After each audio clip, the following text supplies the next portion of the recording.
Ladies and gentlemen, we now are in the process of preparing for something really amazing. I had mentioned to you earlier that we are going to have a panel discussion. We have some brilliant minds with us here today. And these brilliant minds are going to incorporate key factors pertaining to unity and diversity, World Civil Society India chapter. I would like now to invite our dignitaries on stage for a panel discussion. I'd like to invite on stage Dr. Mukund Rajan. He serves as a member of the Group Executive Council at Tata Sons and is the Tata brand custodian and group spokesperson. He also serves as Chief Ethics Officer of the group. Please put your hands together.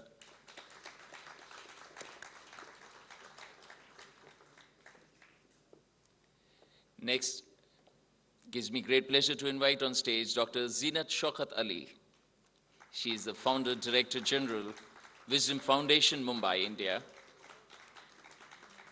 She is also a member of the Maharashtra State Women Council and also is a Vice President of the Sarvodaya International Trust, Maharashtra chapter.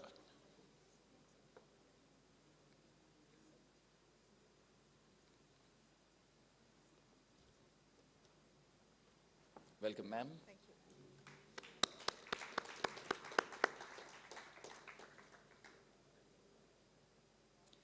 Next, I'd like to invite Guruji Shankar Vasudeva. Please put your hands together.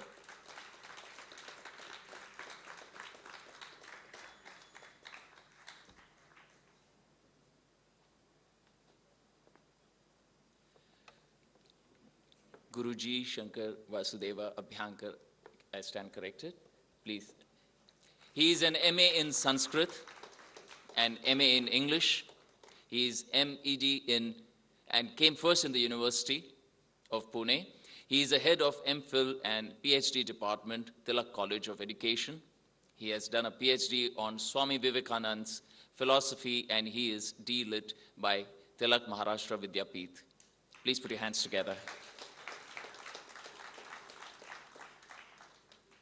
Next, please join me in welcoming on stage Father Errol de Lima.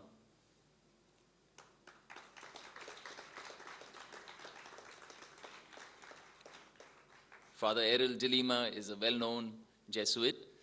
Father Errol gave the message of being human, reaching out to others, and to love God and your neighbor as yourself. Please welcome.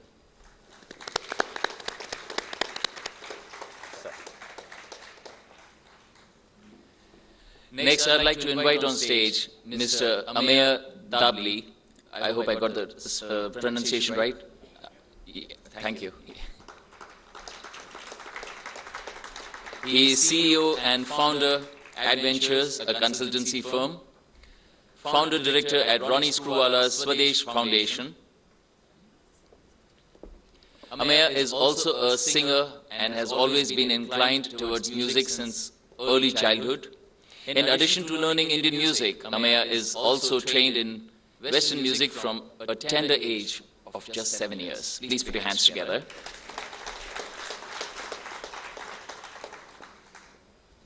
Next, it gives me great pleasure to invite on stage Ms. Ilyana Smatelka. I'm so sorry, Smatelka.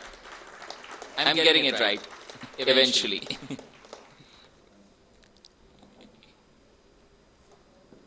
She is the managing owner of International Leadership Institute, representative of Global Dialogue Foundation. Put your hands together. Next, please join me in welcoming our very dear Mr. Akhil Shahani, Director Kaizen Management Advisors Private Limited, MD Sage Foundation, founder www.smartentrepreneur.net, Director East India Paper Company, and who is also the wonderful host of this wonderful evening. And it is his humanitarian vision that has been brought to India. Next, please welcome our moderator, Mr. Samyak Chakraborty. And I'm just going to... Mr. Samyak Chakraborty, are you here? Oh, great. Forbes lists him amongst Asia's most powerful under 30-year-olds. Samik founded India's first youth marketing and research firm at the age of 18. He has collaborated with organizations such as TED, United Nations, World Bank, and US Public Affairs. Ladies and gentlemen, we are ready. Thank you. Thank you for the kind introduction. Am I glad to be here? And when I read the list of panelists, I said it's a perfect mix to have such diverse professions and practices to speak about university and diversity. So why don't we begin with you, Father, a round of opening comments on your notion or your interpretation of this evening's theme, unity and diversity, and then we'll open up to questions after each opening comment. Please stick to 2 minutes each in the interest of time. Thank you. Thank you. I would like to just say the following. The first thing is I like this topic because there is diversity which we begin with, but it slowly, gradually turns into unity. There is the process of becoming which we have to take seriously. And I think the process of becoming is a very important process because it is present in every other process, if I'm not mistaken, in the world. There's no such thing as a finished product. There is always a starting point, there is an end point, and there is the process that takes place. So, when we say there is diversity, yes, but it is a diversity that is in process of becoming unity. And if we look at the other end, at unity, unity in a way also has the problem of merely becoming very subjective or very close to itself if it does not keep itself open to diversity, which comes in different ways. In other words, there is a lot of activity, interaction that takes place, and I think that the process of this activity must be taken into account in any event or happening in this world. I'd like to start with that. Let's stop here.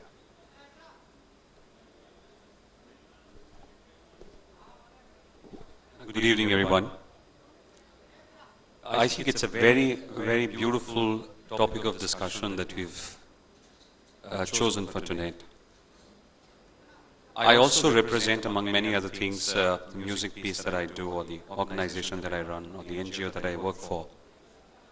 There is an association with an NGO called as the Art of Living, which was in news recently for the massive World Culture Festival event that happened in Delhi.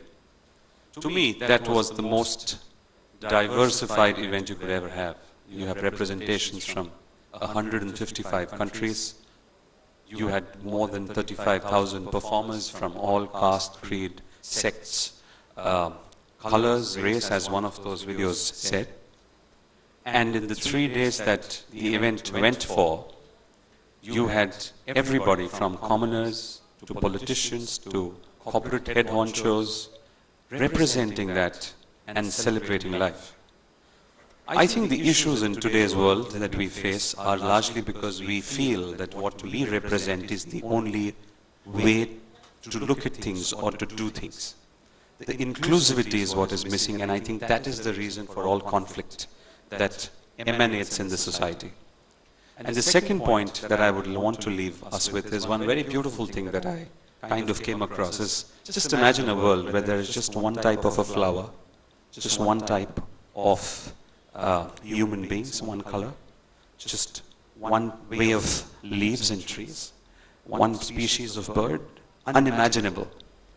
So nature works because of its own logic. There is something which is far beyond what we as human minds can comprehend. And it is hence important for us to respect that diversity, and not just respect it, but to also acknowledge and celebrate that, for us to be even able to understand what diversity is. Because if you look at nature, it's all one. It's all unified. It's in our small mind that we feel, oh, it's different.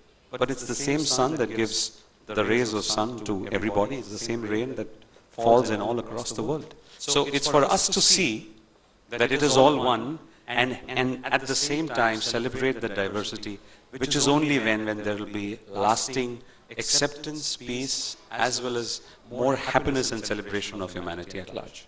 Thank you. Samak, you're a young guy, under 35, one of the top online experts in the world. Mr. Rajan, you are a leader of one of the most ethical corporate groups in India. Zeenat, you are a top scholar in Islam. Guruji, you are a strong Vedic scholar. Ilyana, you are an international diplomat. Maya, you are representing not only the ad world but also art of living. And Father, you are an expert in Christianity. And of course, me. Now, the question is, all of you have knowledge and experience that the other one does not have.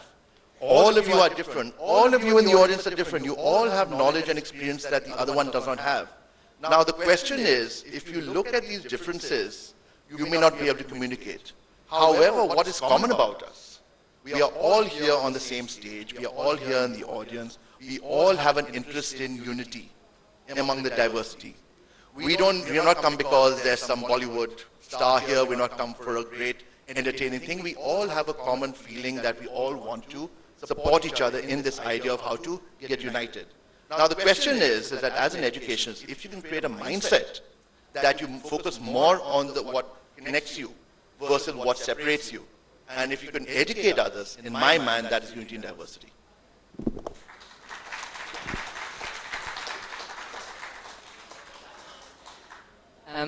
Thank you for the diplomat. Actually, I'm here like Ilyana, like the person who actually had in the past a lot of managerial positions in life, but I'm here like a person who is inspired from the unity of diversity idea, who and who is working since 3 years actually for making true this idea, for implementing. I'm coming from the business. In business, we start something from the vision, but someone we like to have results because we are going to be fired when we don't do this. So that means how to bring the great vision down. This can be done just when everybody is inspired and likes to do this. Once, during the first steering committee in Bulgaria, I was asked by a friend of mine, who by accident I took with me in this conversation. On the end, she told me, I cannot do anything. What should I do? I'm just a banking person. I just work in a bank. I'm not the leader of a religion group. I'm not the leader of a big company. What should I do? I'm on the wrong place. They told her, look, I'm not on the wrong place, and you are not on the wrong place, because everybody, and especially the youth which are here, they are this person we all can change something a little bit around us. With this, where we are good. With this, what are our identity, our beliefs, just to bring them on the platform which we are going to create. Tomorrow we start with this.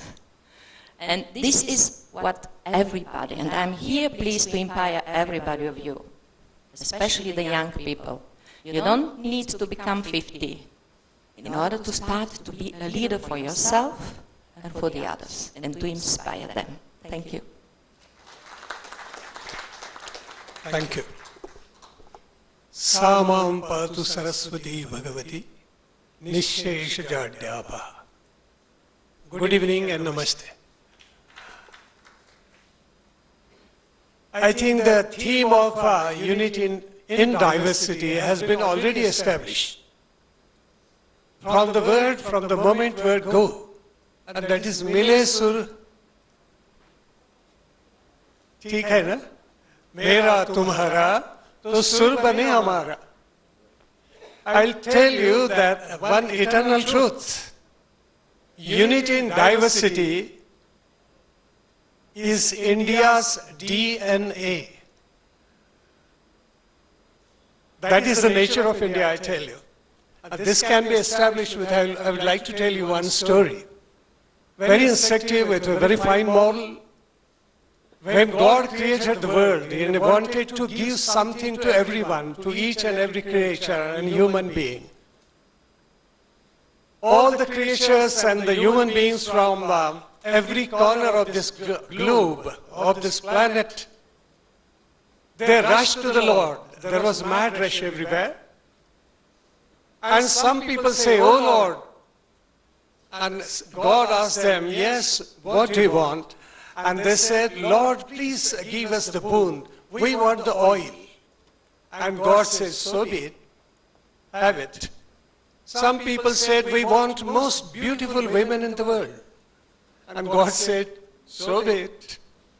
There were some people who said that we must be the mightiest province on this planet. And God said, "So be it." All the Indians were standing aside and smiling. And God was surprised to see that no Indian was asking anything to the Lord. Finally, the Lord said, "Oh Indians, you are standing aside, just smiling, come forward. I am ready to give you anything, ask for the boon," the Lord said. And the Indians came forward and said, "Oh Lord, give us nothing but tolerance and unity in diversity. That's all, we don't want anything else." So this is the underlying theme that we have in our country, not only for generations together, but for thousands of years together. Hence, our predecessors, our forefathers, they used to say, "Ayam nijaha paroveti gadana laghuchetasam, udar charitanam tu vasudhaiva kutumbakam." For an ordinary man, he says, "This is mine, he is mine, that is not mine." For the great souls, the entire planet, this universe is like a home. It is just like a family. And this chanting has been said in our country for generations together, for thousands of years. Vasudhaiva Kutumbakam. If the entire planet is one home, then I say the drawing room is the USA. The beautiful articles displayed in the drawing room, that is Switzerland. The industrious approach, maybe of China and Japan. The trading belongs to the Europe. But there is no doubt about the fact that the place of worship is our India. That is unity in diversity. That is in our blood. That is our DNA. Thank you. Thank you so much. Thank you, Maya, for inviting me here. And good evening and namaste. And salams to all of you. To me, you've stolen some of my words, Guruji, because I wanted to talk about India, its diversity, its multicultural. No, what I'm saying, the words from my mouth. That's what, not mythology. Sorry. What I'm saying is that what I wanted to say that unity in diversity is very, very clear in India. That we are multicultural, we are multilingual, we are multi-religious. We are multi-ethnic. We are multi-cuisine. The best cuisines of the world are available here in India. So I don't think there's any other example that can be better fitted for unity in diversity than India itself. But I also would like to say that today, in the world where we live in conflict, I think that the unity in diversity, if we just look out of the window and we see the beautiful trees, and we see all kinds of trees, there are long ones, there are short ones, there are fat ones, there are thin ones, and with different species, and they all live together with beauty, and they all live together without any conflict. So I think that, to understand unity and diversity, one can learn that from nature. Also, I find that unity in diversity, there's a communication skill, within nature, and which somebody here earlier mentioned, that you don't require words. I think it was this beautiful person who sang that song, and he said, "Shabd." Words sometimes are so destructive. But in nature, when you're looking for unity in diversity, you find that there is a gentle breeze and there's a turbulent wind, and nature absorbs. and assimilates and is able to deal with all that. Also, you find the wild beasts, the ferocious beasts, and the very gentle ones also that live together, and they communicate. There is a manner of communication that nature gives them, which are symbolic and which don't require any words. And similarly, you find the meandering path, the beautiful meandering path of a stream. And you find the skies that are beautiful, and yet you find that the clouds can sometimes be very tumultuous and very roaring, and yet they are able to survive. So I think that unity in diversity to me means that the beauty of nature and the beauty of what we are surrounded with cannot be the same. And if it was the same, it would be very dull, it would be very boring. And like Mrs. Indira Gandhi said, that we Indians are like a salad bowl. You find all kinds of salads and all kinds of beautiful fruits within that salad bowl. And I'd just like to conclude by saying that although we are different people with different beliefs, different yearnings, different hopes, different dreams, yet unity in diversity is a concept that we need to celebrate, not only for India, but for the world. And I think the Indian example, there's no better example than the Indian example. Thank you.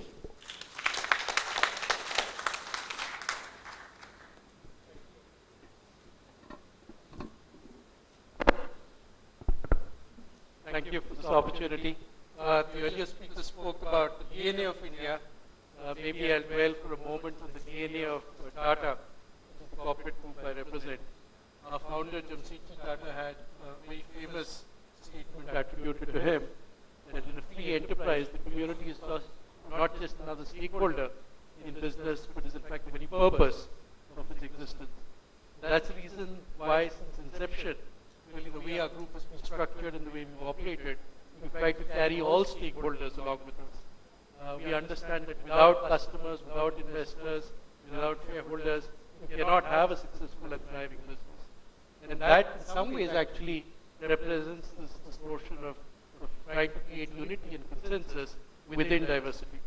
I'll just make another comment in the end, which is from a corporate perspective, I think two areas where really diversity is quite critical for success. The first is innovation.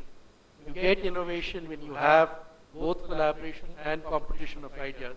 And that happens when you have a diverse group of people who are constantly testing and challenging and co-creating together. The second is, of course, the perspective of business opportunity. You constantly talk about segmentation in the corporate world. That's nothing but looking for the right opportunity that addresses the right requirements, needs, and wants of targeted communities. So that only comes through understanding the diversity that you have in the community and being better able to address the requirements of those individuals who represent the diversity in the community. Thank you. For all practical purposes, education is what seeds ideas and concepts of life in the minds of the young.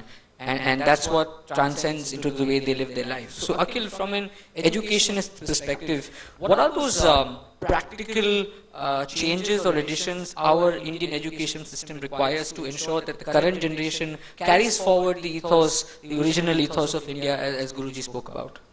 So it's interesting. They actually, McKinsey did a survey, right?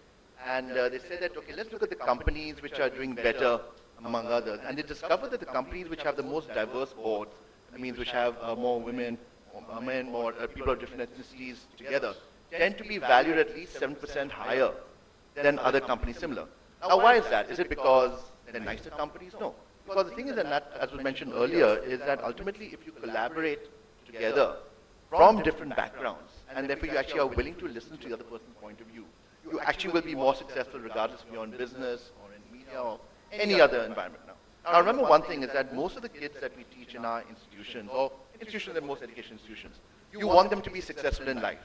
Now to do that, you need them to start having a mindset where they say, look, I am willing to collaborate with someone no matter what their background is, no matter what their point of view is. I believe that they have a point of view which will be useful in my endeavors.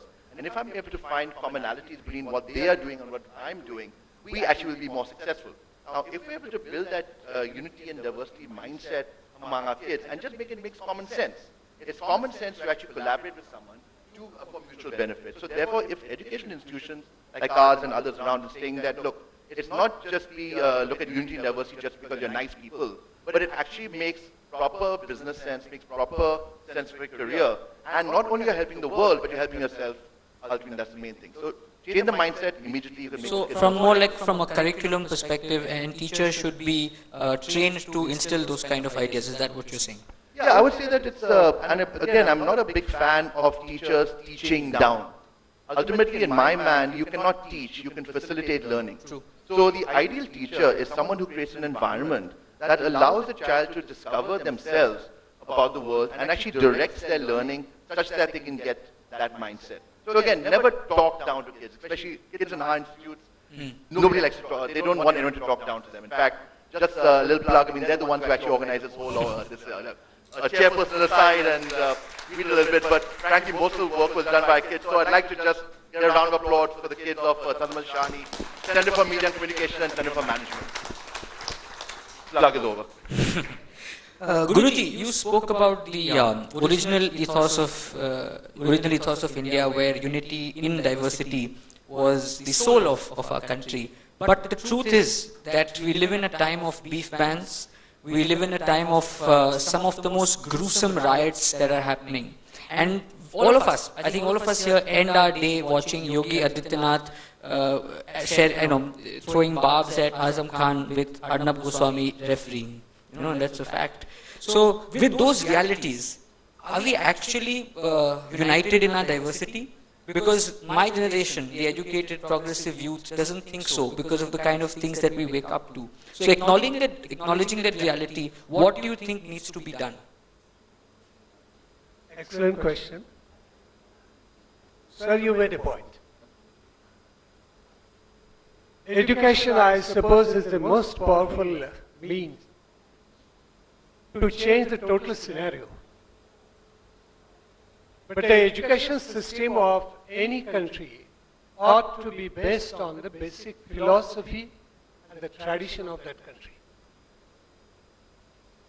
You can look at the world. You can take the example of communist countries. And all the education system the communist countries have, they are primarily based on realism. Realism is the philosophy of all communist countries. You can take the example of vanished civilizations, for example, Greeks and Romans. They had idealism. Although they accepted slavery, the basic philosophy was idealism for the Romans and the Greeks. If you go to the USA, you'll realize that pragmatism is the main force, the major force to build the education system. Am I right? Yeah. You can take the example of the European countries, you'll realize that the underlying philosophy is naturalism. Unfortunately, after the independence of our country, we made a mess of it. Mayaji, you have rightly said at the beginning that our major tone is spirituality. Swami Vivekananda used to say that every country has a major note. As in music, the gentleman represents 7 notes are there, but they go hand in hand. They don't fight among themselves. They create the harmony. I'll give one example. There is one rag of the evening melody. Listen. Nisa gama pa gama pa gama ga re sa. Nisa gama pa gama ni da ma pa gama ga re sa. Nisa gama pa ni sa ni da pa ma pa gama ni da pa ma pa gama ga re sa. Nisa gama pa gama ni da pa ma pa gama ga re sa. Nisa gama pa ni sa ni da pa ma pa gama ni da pa ma pa gama ga re sa. Now there are different notes in this. This is called Bhimpalasi. Ragini is called Bhimpalasi. these notes, they don't fight with one another. On the other hand, they come together, take the hand of one another, and they walk towards the definite goal.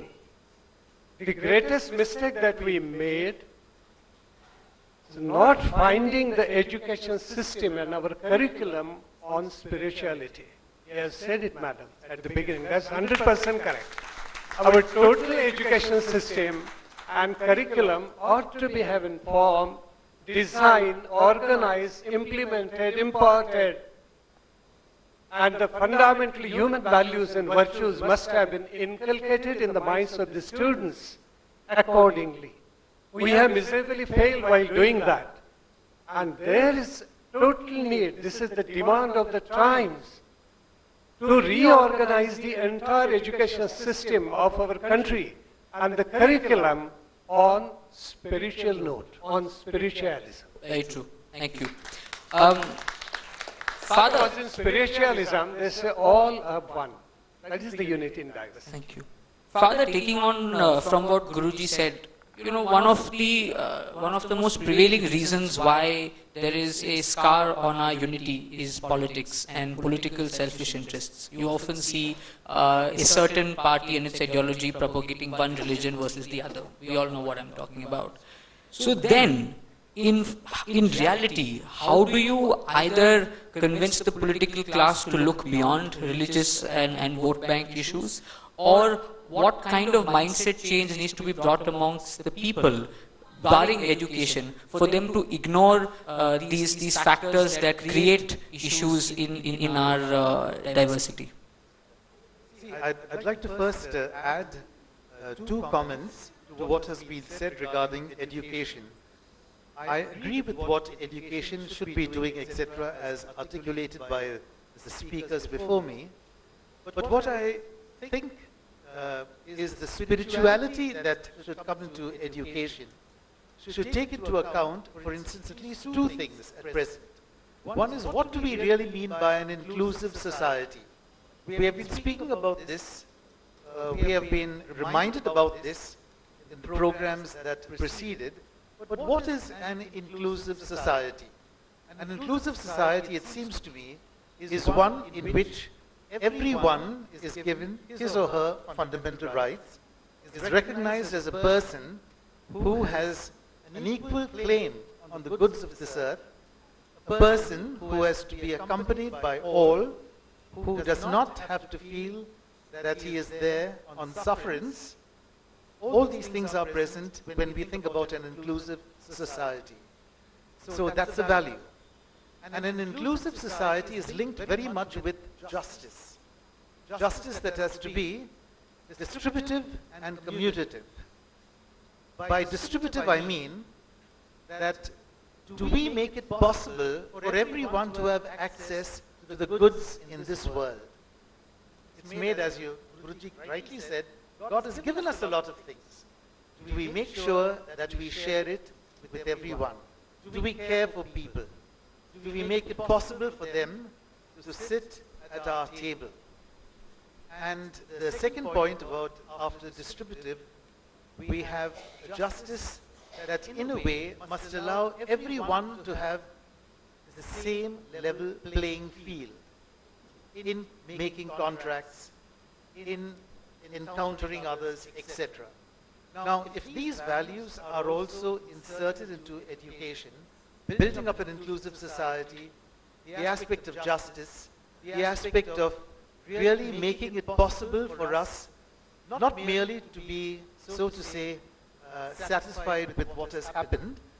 I agree that we have been given this DNA, as has been said, but it is something of a gift and a task. True. A gift is something that is given gratuitously, but the task is there, and we have got to enter into this task by making commitments, by allowing ourselves to be part of the process when, as Gandhiji reminded us, every least and last person has the pie available to him or her. Thank you.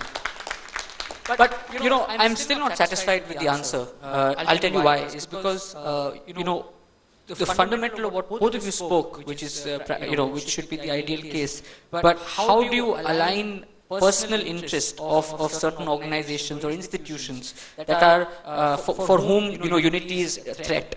So from a business perspective, you run a large organization with multiple agendas, and you also have to handle your client interest, your own interest, so on and so forth. From that perspective, how in an ideal way would you be able to align different vested interests and different institutions in order to be able to actually achieve unity?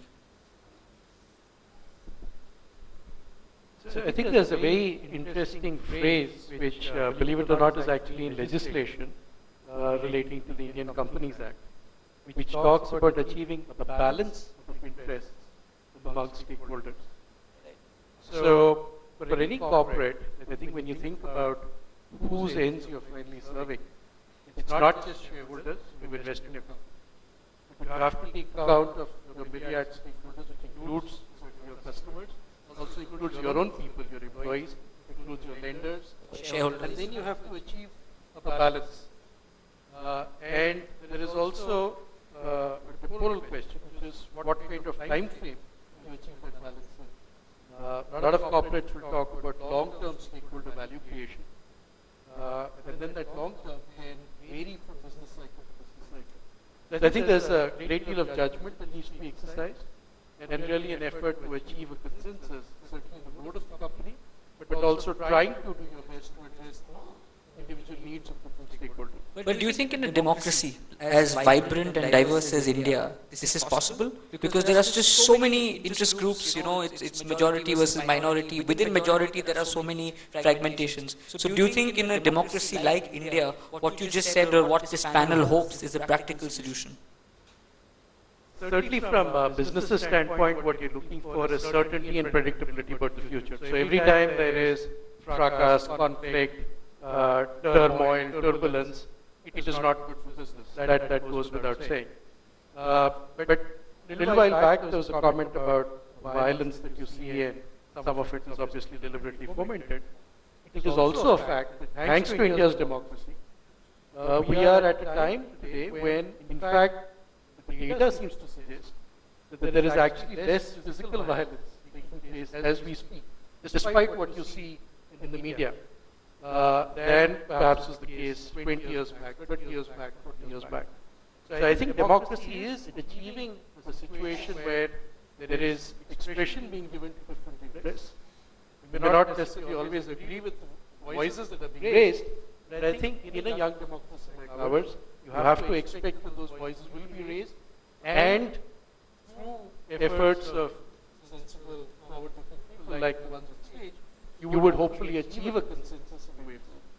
You make an interesting point about media, which I think is probably unfortunately more of a powerful influencer than education today. So Dr. Zeenat, what role should the media play, and more importantly, how should the media play that role of being the binding or the glue factor? Thank you so much for that question. But I think I would also like to answer as an educator, because I am a professor, something to do with education, if you don't mind. Sure, of course. Now, I want to tell you a little story that, I taught my son when he was 8 years old from his classroom book. And it spoke of 4 friends who grew up in a village. There was this village where these 4 little boys grew up. And 3 of them were a little richer, and 1 was them a little poorer. So they graduated in the village, and they became very clever, and they got their degrees, and they decided that they have to step out of the village. And when they were stepping out of the village, they thought, our friend who has not really just been to school, at the lower level, let us also take him along. So the 4 of them, they left, and in the old days, I'm talking about 500 years ago, when there were no buses and no forms of conveyance or bicycles, they walked, and they had to walk through the jungles. So while they walked through the jungles, they found a dead tiger in the jungle. And when they found the dead tiger, one of the scholars from the village said, look, I, with my power of education and understanding and learning, can create, a skeleton. You can make this tiger alive with a skeleton. I can make a skeleton. The other guy said, oh, wonderful. If you can make the skeleton, then I can put in the flesh. And the third scholar was very excited. He said, look, one will do the skeleton, the other will put in the flesh of this dead tiger, and I can put life into this. I have enough knowledge to put life into that tiger. And they were very excited, and before going about, this poor boy who was really not very educated, you know, from that sense of the word, he said, my friends, I have no doubt of your knowledge and what you can do with it. But remember, once the tiger becomes alive, what it can do to you. So they said, no, you know, you don't really know. I think, you know, you better keep quiet. He said, all right, while you were practicing doing this and while you were making this tiger, he said, I'm going to climb this tree. So he went there and he climbed this huge tree. And of course, the first scholar created the skeleton, the second put in the flesh, and the third put in the life. And the tiger was strong and kicking out there. And the first thing, the tiger was very hungry. So he attacked these three scholars, and they were dead. At the end of it, this poor child who was up, he climbed down, he wept a lot, and he went home. When I read the story to my 8-year-old son, I don't know how many years ago, I began to think as to what is education. Are we creating these tigers all around us? So that brings me to the point that I really want to make, and that is the word education, I think, comes from the Latin word educare, which means, it means to educe. It comes from the word to educe, which means to extract, to lead out, like to be led forth like a river or a blood vessel. And it also means to bring out or to elicit and to draw out the best in you. Now, this is how the Sufi scholars, and I believe, you know, what you call Panditji, the spiritualists, this is what they developed, was to get the best out of you, and that was education. And today when we look at education, undoubtedly we say every child must be educated and we must develop a very good education. If you could just answer my media question, sorry. Time is running out. Half a second. You have people, you know, who have written like Marx, Freud, Gramsci, Foucault, Lucas, they've written on the critical theory of education, but the point they come to is this, that today the people who create nuclear bombs, who destroy the environment, who kill the fish, who are the industrialists and who put waste in the water and destroy our waters, are not uneducated. They are very educated. So when we talk of education, we cannot leave the factor as to what education should be about and what our curricular and content of that education also has to be. Thank you. Sorry to take more time. No problem. So one quick last question to Ameya and Ileana. So Ameya, from a grassroots perspective, given your work at the Swades Foundation, realities. What is the reality with the lower economic sections where you are working today? Are they appreciating the idea of unity, or is there still issues like caste and religious fragmentation that prevails there? And from a global perspective, as wearing your diplomat's hat, what do you think is a scenario in a time where we have the refugee crisis and organizations like ISIS prevailing? We start with Ameya, and that will be the last question. Well, at the grassroots level, really, people are only concerned of two things, which is, how can I survive the next day? Because really, there is a huge issue. If you look at Maharashtra, the interiors, where there's severe drought. So things like what the media perspective is, things like what Panditji said and what the other dignitaries on stage have said about how spirituality can be engaged in education, or how can we make education more inclusive. All these are great things and are needed to be done, because that's the basis of our society and our children, the way they grow. But at the grassroots level, really, the most important thing that they need is skilling. How can I be trained to do what I need? They're really not concerned about the politics that happens outside. They're just not bothered. So the talks are all that happen in ivory towers, not really at the grassroots. Nobody over there watches an Arnab Goswami. They just don't care. They are more concerned about their livelihood. And the second point on the advertising bit, just 30 seconds what you were just asking. I think the media, and if there are any media personnel represent here, it's extremely important for the media to play the right role. Right now what we see is more regressive media. It's all a game of TRPs. Unfortunately, the educated class sitting right here sells on those TRPs. If we as the educated class turn the blind eye to that reality and really focus on the reality on ground, I think we wouldn't need to have this panel to discuss unity and diversity. Ileana? We have very little time, I'm sorry. I would just go a little bit down again to the personal issue. You know, ISIS. I think that this, for what Global Dialogue Foundation and Unity in Diversity, what we start to create here is a platform for dialogue. ISIS, nobody likes to speak with them. That means as long as you don't speak with someone, you will never understand what he feels, what he likes. When you, in this moment, when you someone cutting out because he's doing something worse, then you will never understand this person. So that means spirituality. You know, have you ever heard politicians or big German managers to speak about spirituality? They do not have clue what does it mean. But they start now to speak about this. Why? Because this is where we should come down again. Who are we? Which are our emotions? Which are actually our interests?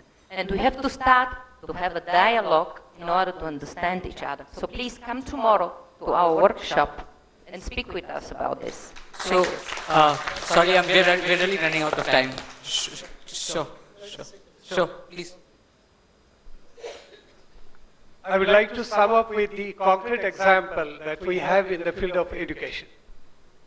A simple experiment. We give the map of India to our students by separating all states and ask them to put the map together, make our country together in 30 seconds.